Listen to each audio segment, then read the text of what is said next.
humor es un aparato complejísimo que es el síntoma más evidente de la inteligencia humana. Por eso, a los que hemos hecho humor, nos duele tanto cuando lo vulneran o cuando lo minimizan. El humor, por desgracia, en todos los géneros literarios, ha sido tratado injustamente y a patadas casi siempre, lo han considerado casi un género menor.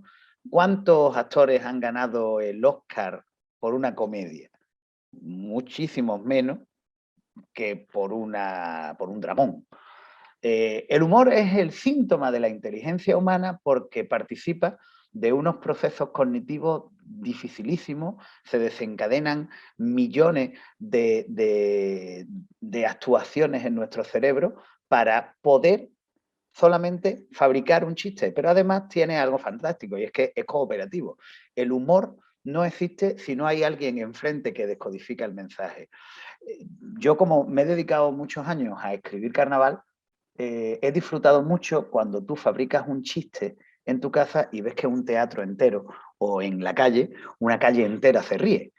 Y lo he disfrutado mucho porque he dicho, soy un buen comunicador, he conseguido crear, utilizando unas herramientas particulares, una emisión comunicativa que ha cumplido su efecto, ha llegado a un receptor, la ha recibido y le ha encantado. Y claro está, si eso ha ocurrido, es porque los que estaban enfrente participaban del mismo nivel de inteligencia. Entonces, ahí es donde te das cuenta y hombre, le das una gran dignidad a esa masa popular que siempre ha sido un poco minusvalorada.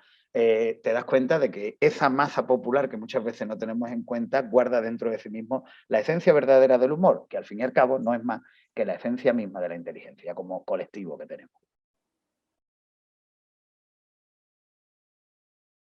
El humor en sí mismo no tiene límites, porque no olvidemos que el humor no es más que un proceso de comunicación. En los procesos de comunicación, lo que hay detrás de toda la mecánica del proceso es un propósito. ¿Qué propósito nos lleva a hacer esa emisión comunicativa y qué consecuencia se deriva de ella? Hombre, si tenemos en cuenta el propósito y la consecuencia, como un paréntesis, mira, aprovecho la pantalla y lo hago, todo lo que queda en el centro, que es en sí mismo la esencia del chiste y la esencia del humor, se queda reducido a la anchura que le demos a ese paréntesis. Hay momentos en los que los contextos no ayudan a hacer ciertas bromas, desde el contexto político al mismo contexto social. Yo particularmente he vivido la censura desde los dos lados. He vivido la censura desde el poder, cuando escribía carnaval, porque escribía letras y chistes que se burlaban de los poderosos, los que gobernaban en Málaga y las fiestas y tal, y no les hacía ni puñetera gracia, y he sufrido ataques, llamémosle personales, por mis letras, pero también después las he sufrido por parte de los destinatarios del mensaje, que son el público, porque no lo entendían o porque consideraban, bueno, pues aquello de los colectivos. Yo a mis alumnos les recuerdo siempre lo que son los símbolos. Y creo que tiene mucho que ver con esto. Un símbolo es algo, mira, por ejemplo, aquí tengo un cargador de esto, de un power bank, ¿no? Imaginaos que esto, yo qué sé, me lo dio un tío mío en el momento que se iba al extranjero para no verlo nunca más y me dijo, guárdalo con todo tu amor porque esto es el último regalo que te hago y tal. Bueno, pues esto no deja de ser un power bank. Si yo un día me lo dejo olvidado en clase y un alumno mío pues lo coge y lo extravía sin saber lo que es, yo evidentemente no puedo reprocharle nada. Pero si yo le he contado la historia de lo que esto verdaderamente es para mí, es decir, la connotación con la que se ha cargado, que ahora es un símbolo, y delante de mí me lo rompe en mi cara, no me está rompiendo un power bank, me está haciendo la puñeta todo lo que puede más. Entonces, el humor realmente es una herramienta muy poderosa. Y es una herramienta que se ha usado, bueno, podemos recordar toda la propaganda antinazi con los carteles en los que se caricaturizaba a Hitler. Pues mira, eso es humor, pero además es humor con mala leche, es un humor que encierra todo un mensaje simbólico. Entonces, ¿dónde están los límites del humor? Los límites del humor están dentro de ese paréntesis entre los propósitos y las consecuencias.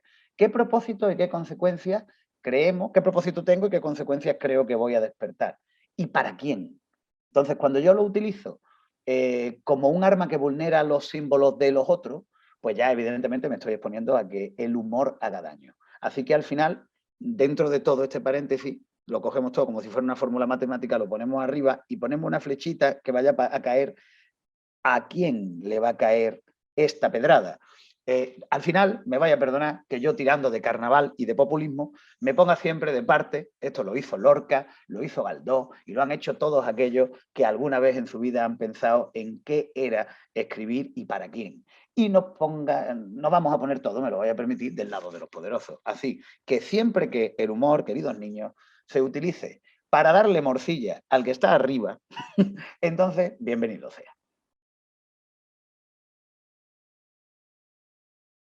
El humor es como el idioma. Yo les enseño muchas veces a mis alumnos, yo soy profesor de lengua y literatura, que el idioma pobre no tiene la culpa, que los que somos racistas, machistas, xenófobos y todas estas historias, somos nosotros, los seres humanos.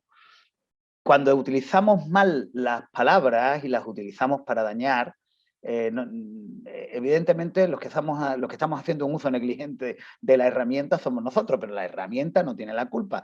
Un cuchillo sirve para cocinar maravillas artísticas de la cocina en casa o en un restaurante y a la vez sirve para perpetrar un terrible asesinato, ¿no? Es decir, que al final es el uso que le demos a la herramienta. Pues con el humor yo creo que pasa exactamente lo mismo. Ahora estamos en ese mundo en que si los de la piel fina, que si los que no tienen sensibilidad. Lo que de verdad está en peligro no es el humor, sino la inteligencia. Porque lo de la piel fina es porque cada vez tenemos menos capacidad de ponernos en la piel de los demás, porque tenemos menos capacidad de hacer asociaciones complejas. Y sí es verdad que es posible que eso esté provocando una involución cultural, que si a esta altura no os habéis dado cuenta de que estamos en un periodo de involución cultural cuesta abajo y sin freno, es que ya tenéis un problema serio, o estáis con ellos, que es peor. Si ha llegado a ese punto en el que no os habéis dado cuenta, os lo digo, chicos, lo siento mucho, siento daros la tarde, pero estamos en un periodo de involución. Y en un periodo de involución todo se vulgariza. Hemos pasado en 200 años de Mozart al del reggaetón que canta ay, mami, mami, mami, no sé cuánto, y de ahí no sale la criatura. Y si esto lo extrapolamos a todo, incluido la literatura, y puede ser que alguien se me ponga un poco serio, pero no podemos comparar, a lo mejor yo es que soy muy clásico, más antiguo que un mueble de caoba, como dice mi mujer, pero a lo mejor es posible que no podamos comparar ciertas producciones de hace 50 años con las que se están haciendo ahora. ¿Por qué? Pues evidentemente porque se está produciendo, queramos o no queramos, una involución cultural. Y en esa involución cultural, como el ser humano va perdiendo coeficiente y capacidad de crear unas comunicaciones cada vez más complejas y tener enfrente gente que la descodifique, pues cada vez tenemos que ir minimizando la complicación, disminuyendo la complicación de los mensajes. Y por el camino que vamos a acabar riéndonos como en las películas hacen los niños muy pequeños del tartazo. Mi hija, que tiene 5 años, se ríe del tartazo en la cara, del humor básico, simple, tosco, incluso grosero, pero no es capaz de entender una ironía muy fina que requiere, bueno, pues una dilogía del doble sentido, de poner tu cerebro a trabajar para hallar dónde está dentro de esa emisión el chiste, encontrarlo y reírte y sorprenderte además de lo difícil que ha sido llegar a él, casi como la búsqueda de un tesoro, porque el humor a veces es como abrir el cofre de un tesoro, abres la emisión y allí está resplandeciente ese chiste que te hace reír. El problema es que cada vez va a haber menos gente que sea capaz de entender ese tipo de humor. Y entonces no está en peligro el humor.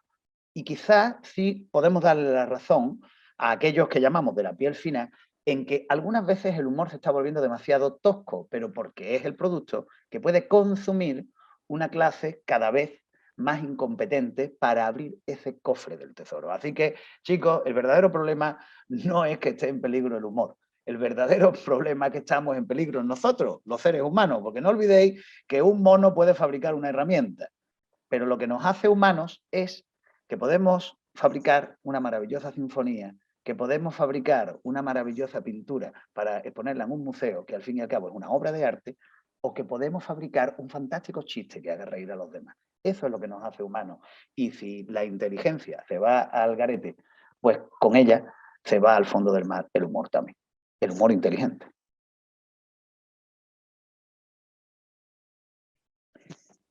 ¿Qué puede aportarnos? ¿Qué aporta? Aporta dignidad. El humor, sigo diciendo que es la hermanita pequeña y desvalida de las artes. Y es terrible. O sea, no lo entienden. Hasta en la pintura que vemos colgadas en el Louvre, muchas de ellas, realmente el propósito de la pintura y el mensaje esencial de la pintura es un chiste en un momento dado. En las películas, en los libros, hasta en la música. Hay algunas composiciones musicales históricas que no dejan de ser una simple broma. Una broma, un juego, un enigma. Me estoy acordando de las variaciones enigma de Elgar. Es decir, no deja de ser casi un juego, un divertimento al servicio de una idea mucho más compleja que es básicamente un acto de humor. Entonces, lo que le da el humor a las artes siempre ha sido visto con cierto complejo. Hasta en los mismos escritores siempre se ha optado por un dramón antes que por escribir una comedia o una sátira. ¿Qué hacéis vosotros? Pues dar dignidad. ¿Por qué? Porque si alguien se pusiera, y yo creo que afortunadamente gracias a vosotros lo hacemos, se pusiera a investigar, a levantar todas las capas, llamémosle, perdón por la palabra, científicas, que hay detrás de un acto de humor, incluso doméstico, el más doméstico, un simple chiste de un padre a un hijo, o una broma entre compañeros, o un saludo en el ascensor. Mira, fíjate, te voy a poner un ejemplo muy concreto. El otro día, esto pasa mucho en Málaga, estuve en una reunión y me cogió por banda un hombre, el hombre más pesado de la historia de la humanidad, que si existiera ese premio se le han dado 2 veces y 3 ya y la cuarta para que no vaya más. Me cogió por banda en una reunión y no me soltaba. Venga, bla, venga, bla, venga, bla, venga, bla. Y cuando consigue mi grupo de amigos recuperarme, llevarme a la otra punta del salón, me dice uno, ¿qué? La oreja escayolá, ¿no? O sea, fíjate qué frase más simple, qué tontería. Las orejas escayolas, todos sabemos que las orejas no se escayolan, pero cuando te imaginas, cuando ves la imagen en tu cabeza, que eso es imaginar, ves lo grotesca que es, te produce gracia y además lo más bonito y llamativo de esto es la espontaneidad. ¿Cómo sale esa frase en una simple reunión de amigos? Entonces te das cuenta, a mí que me gusta analizarlo desde el punto de vista de la comunicación, de la grandeza que tiene el humor, de lo difícil que es y de la cantidad de capas de procesos cognitivos y neuronales y culturales que se dan en una sola frase, en un solo contexto, en una sola escena, entre dos personas realmente anónimas. No hace falta que los elevemos a la categoría de artistas. Y eso es también lo bonito del humor, que es tan democrático que convierte en artista de la comunicación a cualquier persona de la Tierra.